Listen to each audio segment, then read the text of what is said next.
Good morning. Chapter number 4 चल रहा था, उसको आज अपन कंटिन्यू करते हैं अभी। तो ध्यान से देखिए, अपने कहां तक पढ़ लिया था। अपन संधारित्र के बारे में, सिद्धांत के बारे में बात हो गई थी। लास्ट बात अपन वहां तक छोड़ी थी। आज हम क्या पढ़ने जा रहे हैं उसको आप ध्यान से देखें। तो देखिए, पढ़ने से पहले मैं कुछ नोट लिखा हूं। एक नंबर का क्वेश्चन बनता है और ज्यादा अगर बच्चे उसको गलत कर देते हैं। बड़े क्वेश्चन तो सही हो जाते हैं, लेकिन छोटे क्वेश्चन गलत होने के चांस रहते हैं। तो आपको छोटे क्वेश्चन के बारे में सुनो। मैं एक छोटी सी हेडिंग लिखा रहा हूं, पहले उसको ध्यान से आप सुने। संधारित्र का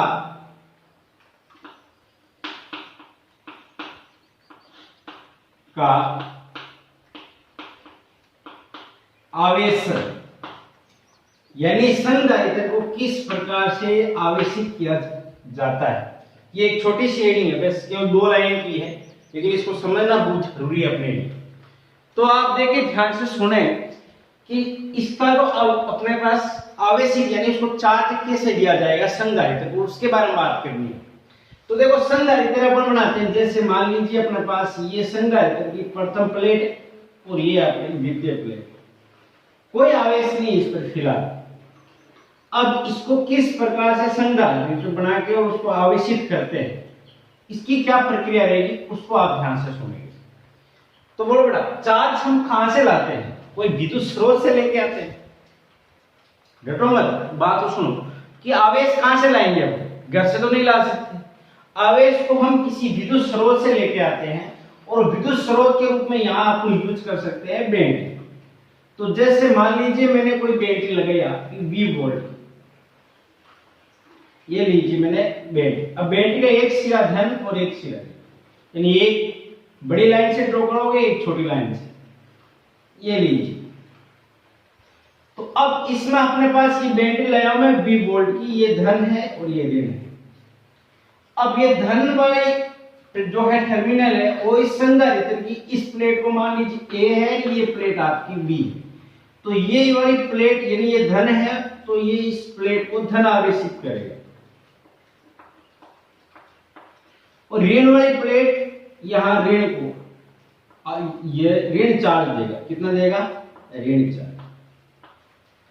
अब आप एक बात ध्यान से देख के बताइए कि ये सब हो गया प्रक्रिया, अपन को समझ आ रहा? चलो ठीक है, ये प्रक्रिया अपन को देख के बता दी। अब ये बात है कि ये जो आवेश आया संधारित्र पे, ये कब तक आता रहेगा, यानी इसका चार्ज कब तक ये चार्ज होता रहेगा ये संधारित्र। तो बताइए, आप सोच के बताइए, इसका जो आवेशन है ये प्रक्रिया कब तक चलती रहेगी? तो आपने कहा सर इस बैटरी 20 वोल्ट की है। कितने वोल्ट की है आपकी? 20 वोल्ट की।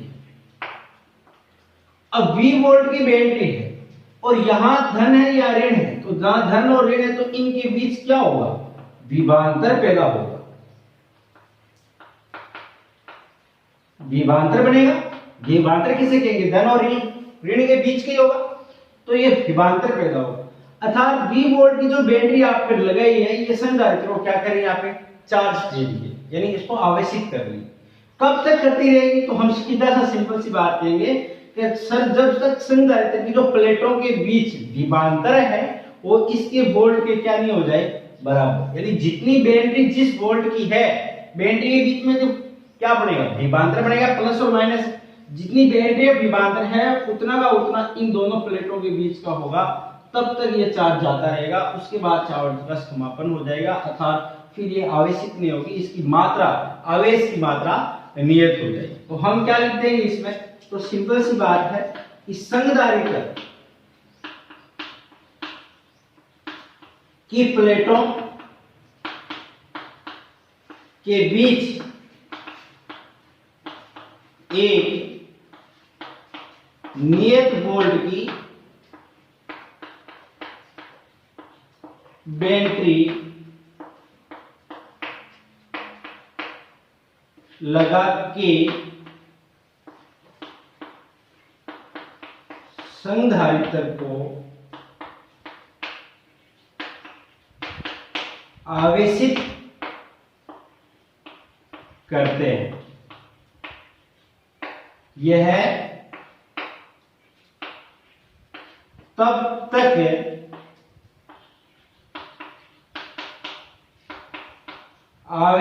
होगा जब तक प्लेटों के मध्य विभवांतर, यहां से सुनना, प्लेटों के मध्य विभवांतर बैटरी के विभवांतर के समतुल्य न हो जाए, समतुल्य न हो जाए।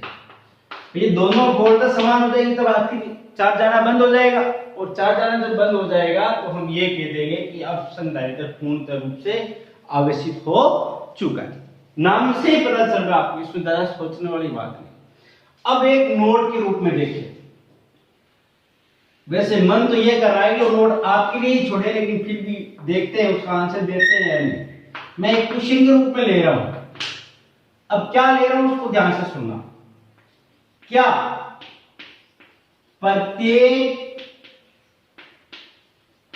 चालक संधारित्र माना जा सकता है? इसका आपको आंसर आपको ही बताना है।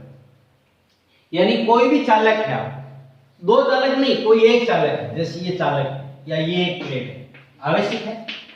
क्या इसके दूसरी प्लेट समीप नहीं है तो क्या ये संधारित्र का बोल सकते हैं क्या? इसके बारे में आपको जवाब देना है कमेंट बॉक्स में, ठीक है। तो ये आपके पास हो गया, अपने पास सीधा सा क्या कह दिया आपने कि क्या प्रत्येक चालक को संधारित्र माना जा सकता है, यस या नो, इतना बताना है। अब यदि कोई कहता है यस तो क्यों, और यदि कोई कहता है नो तो भी क्यों, ये भी आपको ध्यान रखना।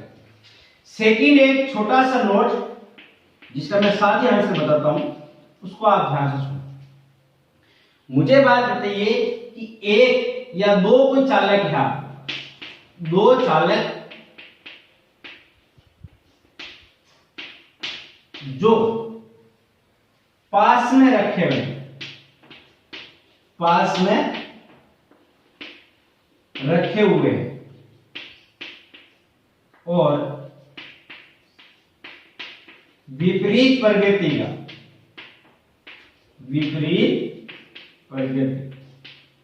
का आवेश है, लेकिन इनका आकार या यूं कहूं ज्यामिति सेम नहीं,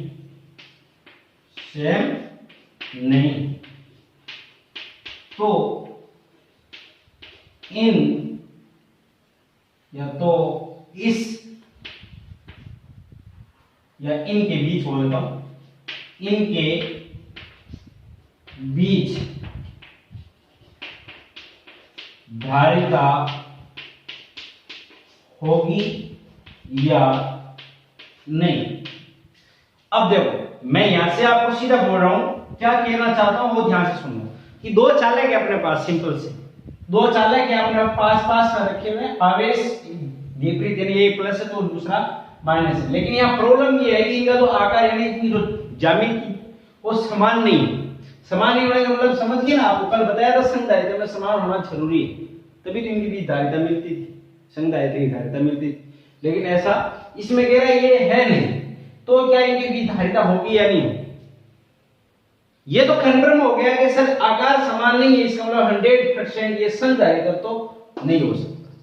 तो मैं पहला इस पे एक बात लिख देता हूं कि यह 100% संधारित्र तो नहीं हो सकता, चलो ये बात क्लियर होगी, ये संधारित्र तो नहीं। अब मेरा क्वेश्चन क्या था, क्या यहां धारिता है, यानी धारिता पाई जाएगी या नहीं, यानी इसमें धारिता पॉसिबल है या नहीं। तो इसका आंसर नहीं देता हूं, उसको ध्यान से सुने आप।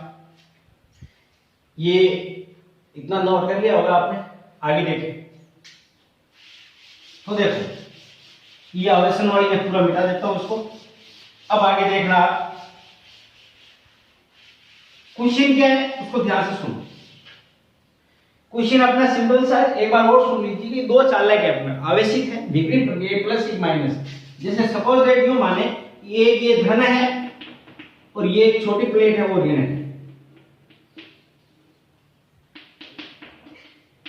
क्या इनके बीच धारिता पाई जाएगी, ये पूछा गया क्वेश्चन। जी बिल्कुल पाई जाएगी सर। क्यों पाई जाएगी? ठीक है, हमने ये जरूर समझ लिया है कि ये संधारिता तो नहीं है।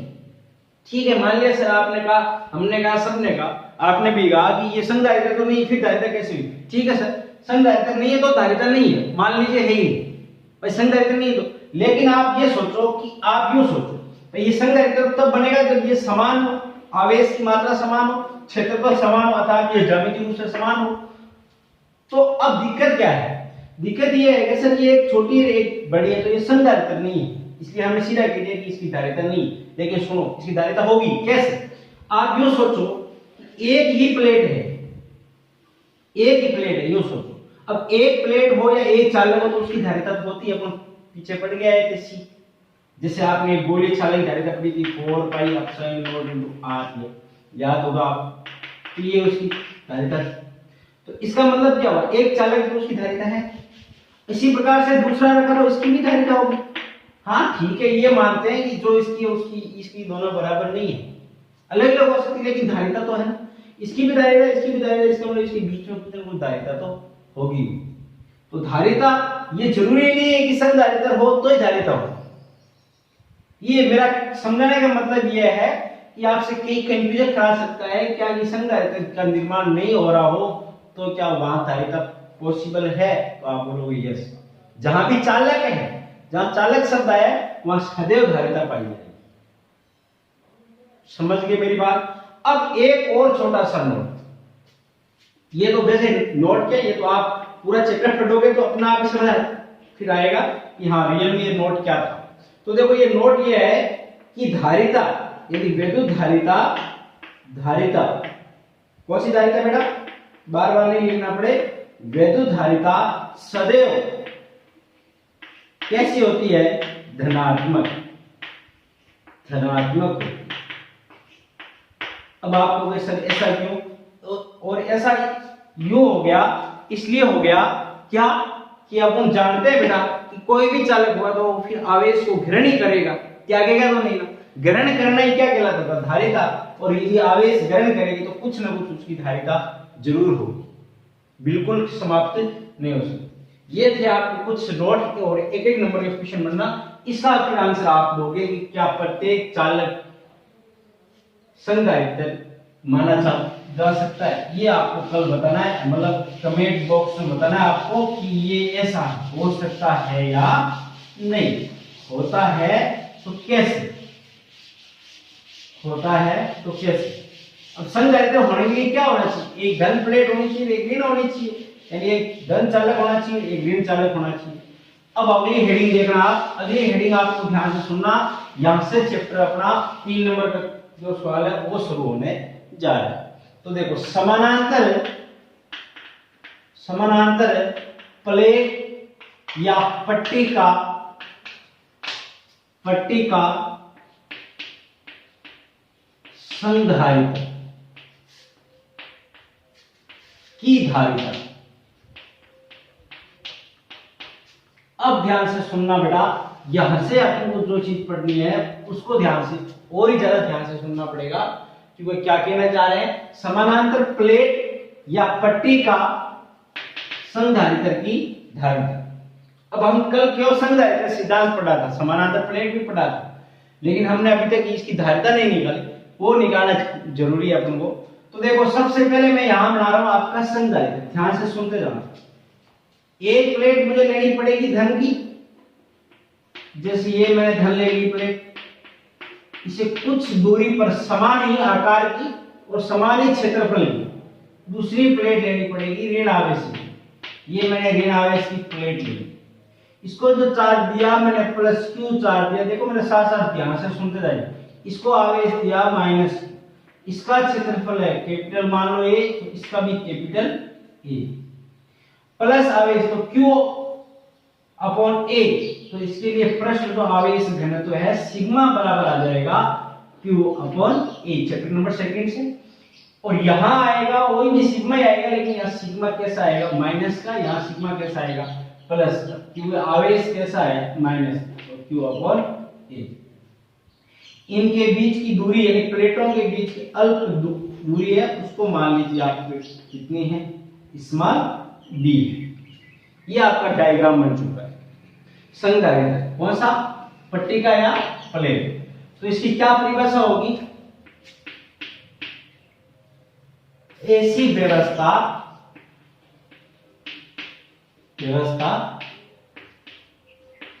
जिसमें पट्टिकाओं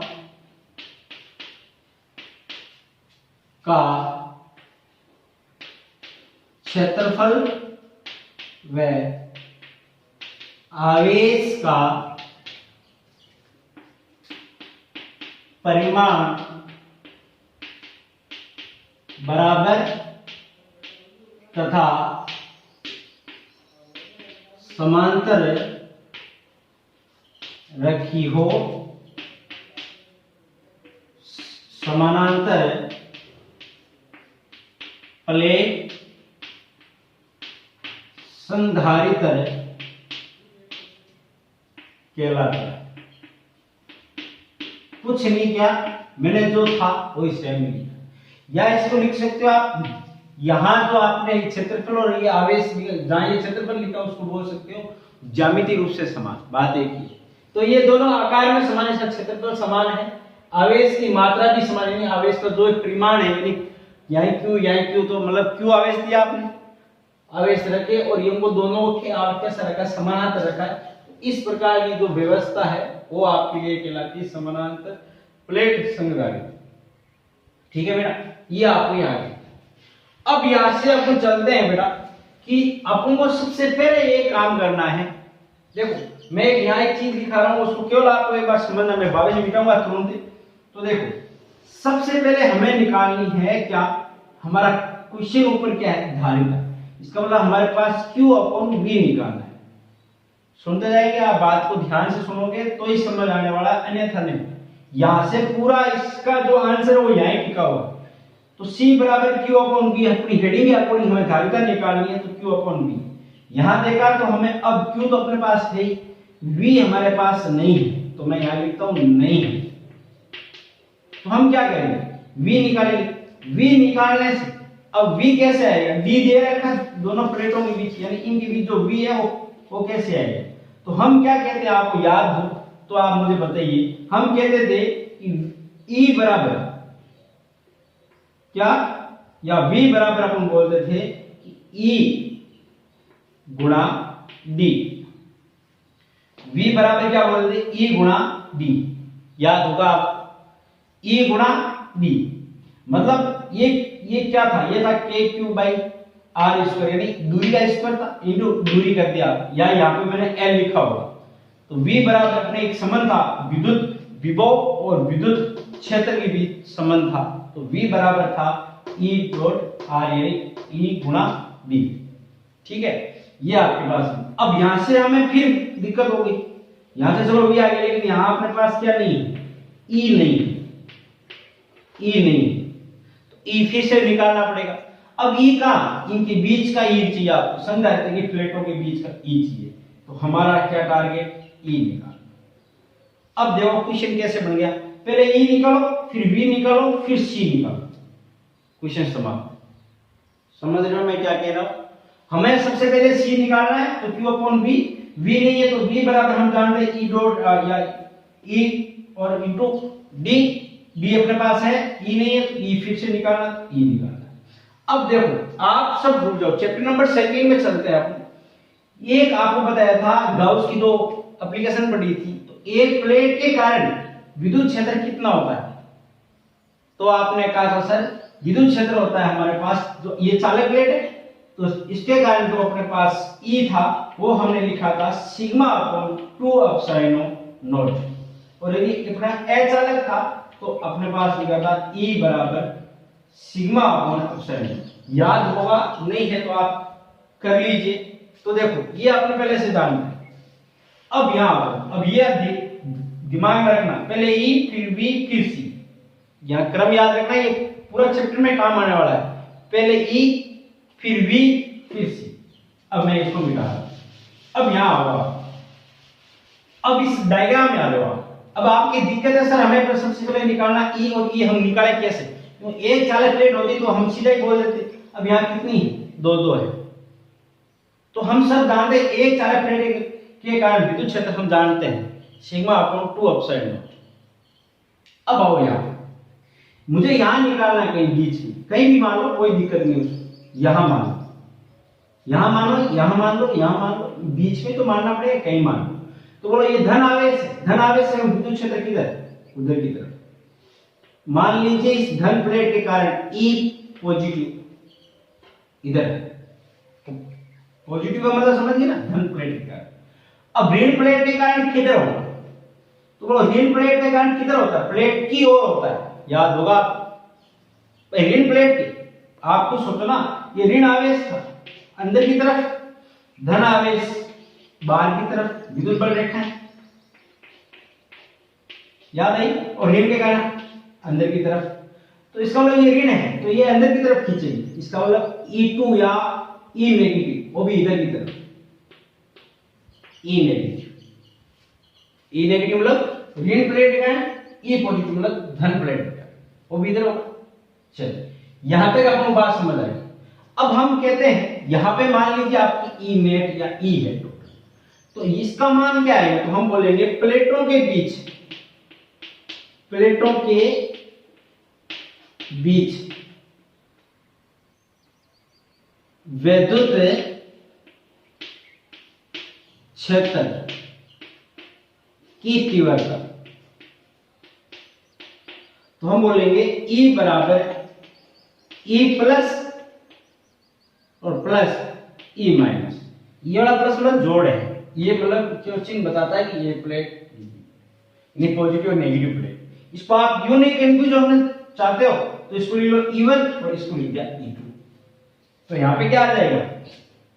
E1 प्लस E2, दोनों जुड़ेंगे वो एक ही दिशा में, दोनों जुड़ेंगे प्लस चिन्ह के साथ।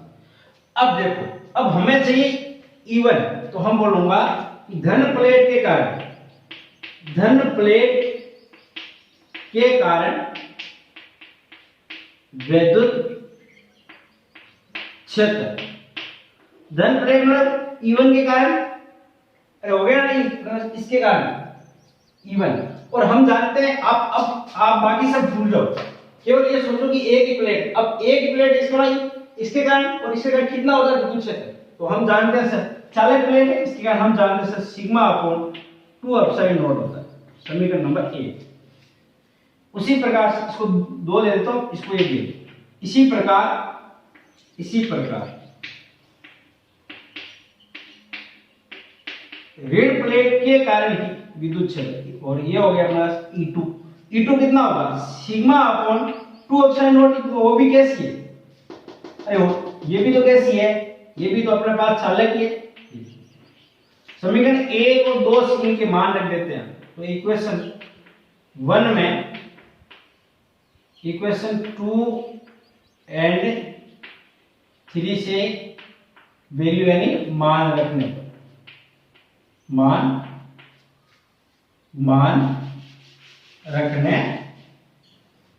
रखने पर सिंपल सी बात, तो मान रख देंगे। तो E बराबर कितना आएगा?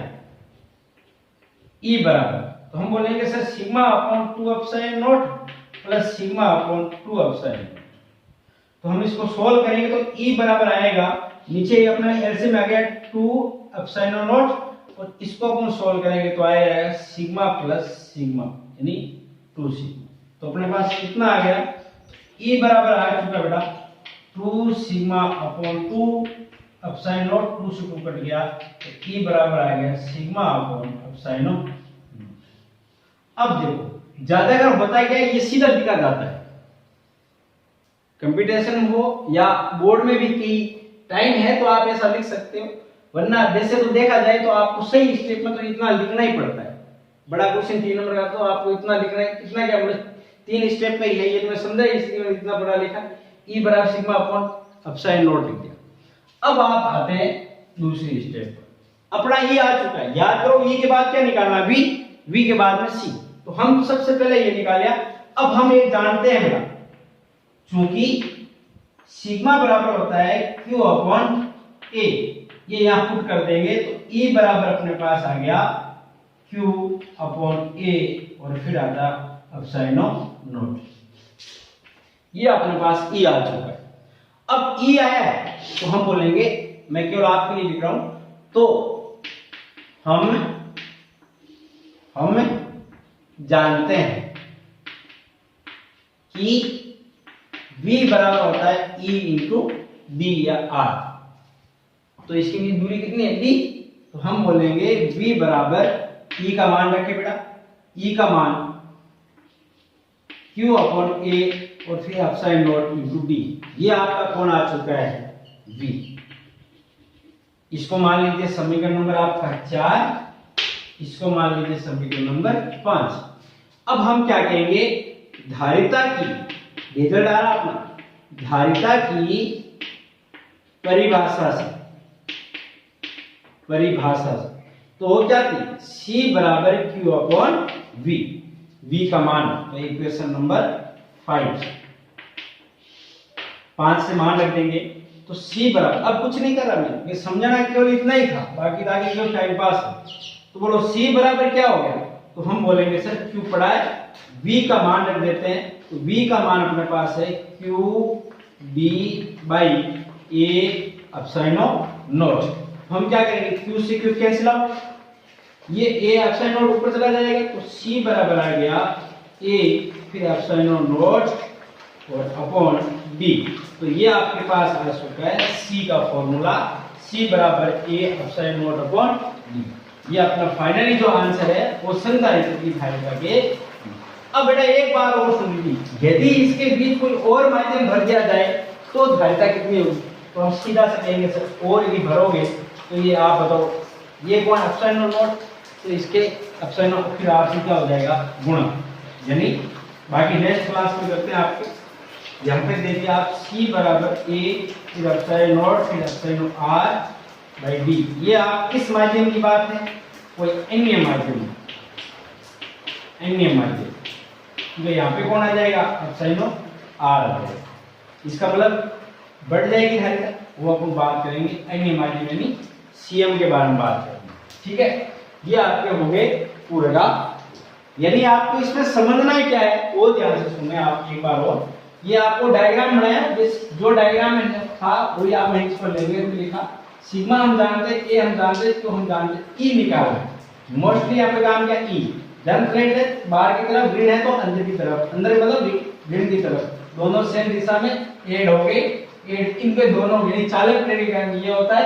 अब दो पहले देख चुके हैं, यानी E1 का मान और ये E2 का मान, ये यहाँ पुट आउट कर दिया तो अपना फाइनली जो आंसर आया वो sigma upon epsilon not, sigma बराबर हम जानते हैं कि वो बोले ये आप ये यहाँ E आ गया, E की सहायता से हम V निकाल लिया, V को रखा तो हमारे पास C आ गया। ये आपका हो गया फाइनली समानांतर। इतना सा ही है, बुक से बुक बड़े बड़े लिखते हैं, आपको उतना नहीं सोचना, आपको केवल ये सोचना कि किया क्या है, रियल में क्या किया। एक बात और सुन लीजिए साथ साथ नोट के रूप में।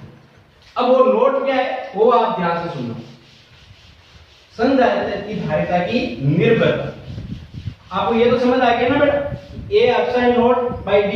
यदि आप कोई दूसरा माध्यम लेके चलते हो जिसका मान लो प्रभावितता कितना है एप्सिलॉन R, तो जैसे दूसरे माध्यम लेके जाओगे तो हम कहेंगे अन्य माध्यम, तो C जो अन्य माध्यम की है वो पहले तो निर्वात की दिए होगी और अन्य माध्यम आने का मतलब कितने गुना हो जाएगी एप्सिलॉन R गुना। क्यों, ये एप्सिलॉन यहाँ आ रहा है, जैसे बल कम होता था, विद्युत क्षेत्र कम होता था दूसरे माध्यम में, इसी प्रकार से धारिता यहाँ बढ़ेगी क्योंकि एप्सिलॉन R कहाँ आ रहा है ऊपर। बाकी अभी तक तीनों चैप्टर में जहां भी पढ़ा है आप ध्यान से सुनना मेरी बात, तीनों चैप्टर में जहां भी पढ़ा है वहां पर ये जो अपसाइन नोट था ये सदैव नीचे आया था। देख लेना आप, कोई सा भी देख लेना, जैसे बल का लिखा था तो आपने लिखा 1/4 पाई अपसाइन नोट, तीव्रता लिखी तो ये आपने ये लिखा था ये q/r², विभव लिखा था तो ये आपने ये लिखा था, तो ये विभव था तो नीचे आ रहा था। यानी दूसरे माध्यम में जा रहे थे तो विभव, विद्युत क्षेत्र की तीव्रता, विद्युत बल ये सब घट रहे थे, लेकिन धारिता बढ़ती है। धारिता बढ़ती क्यों है? ये अपसाइन नोट कहां था? ऊपर, इसलिए कितने गुना होगी? ये अपसाइन नोट r गुना बढ़ेगी। और ये किसकी धारिता है? ये निर्वात की है। निर्वात की इसलिए मैं इसको लिखता हूं c0 और ये इनटू ये अपना अपसाइन r दूसरे माध्यम, और इसको और अन्य माध्यम लिखा तो अन्य मीडियम यानी cm, यानी cm बराबर यानी अन्य माध्यम की धारिता होती है वो अपसाइन और फिर r गुना होती है किसकी? ये निर्वात की धारिता की कितना गुना होती है? ये अपसाइन r गुना होती है। अब देखिए निर्भरता, देखिए हल्की सी मैं आपको लिखा देता हूं, मैं केवल आपको बताऊंगा, लिखना आपको ही है, ठीक है? रटने से कोई फायदा नहीं। मैं एक सिंपल सी बात है तो मैं बोल रहा हूं संधारित्र की धारिता की निर्भरता, तो मैं बोलता हूं संधारित्र की धारिता की निर्भरता।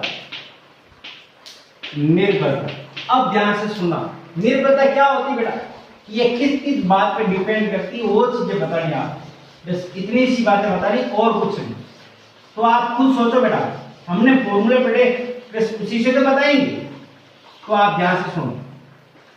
हमने सबसे पहले C बराबर हमारा जो अभी रिजल्ट आया था वो आया था A, फिर अपसाइन नोट इनटू D, और अन्य माध्यम में आया है अन्य Cm बराबर, यानी इसको C0 बोलो, निर्वात की धारिता, यानी निर्वात में धारिता बोलो संधारित्र की।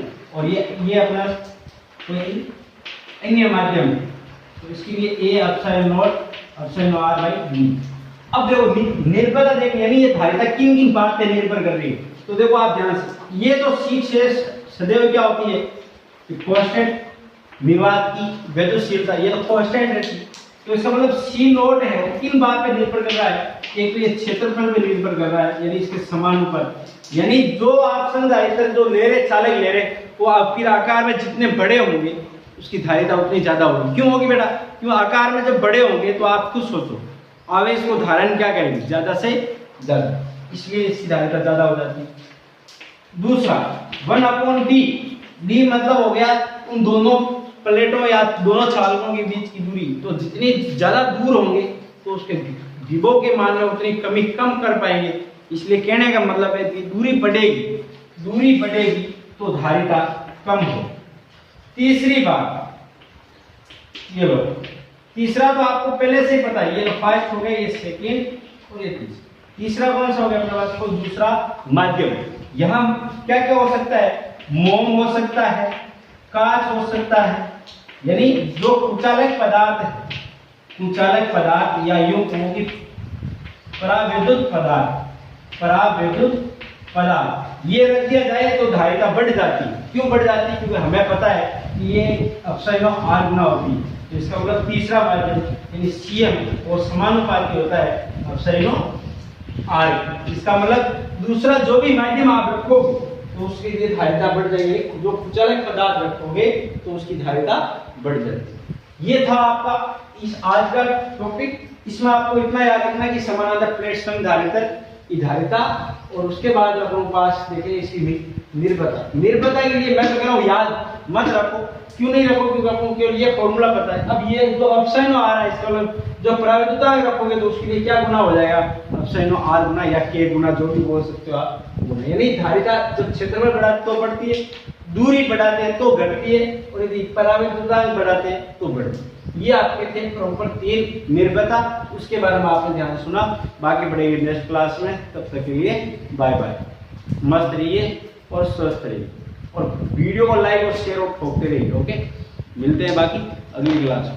धन्यवाद।